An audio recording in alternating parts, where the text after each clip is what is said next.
આજે સાણંદના દરેડ ગામે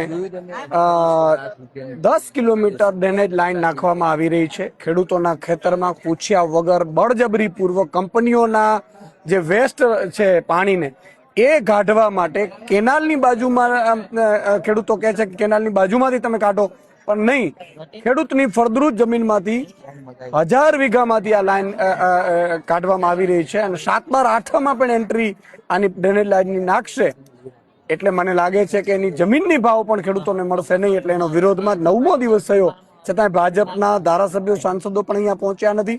આજે ખેડૂતો મોટા સંખ્યામાં પરેશાન છે, કેટલાય ગામોમાં પરેશાન છે, મહિલાઓ, માતાબેન, દીકરીઓ બેઠી છે।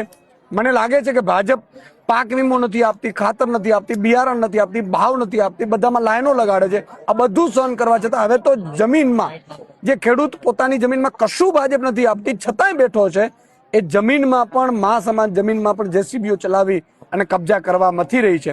આના વિરોધમાં આજે આમ આદમી પાર્ટીએ પણ સપોર્ટ કર્યો છે। જ્યાં પણ જરૂર પડે મેં ચેલેન્જ આપી છે સરકારને કે આ ખેડૂતો પર જો અત્યાચાર થશે કે આનું જો સમાધાન નહીં આવે તો આગામી સમયમાં આમ આદમી પાર્ટીએ જે કરવાનું થશે આમ આદમી પાર્ટી કરશે એવી મેં ખાતરી આપી છે।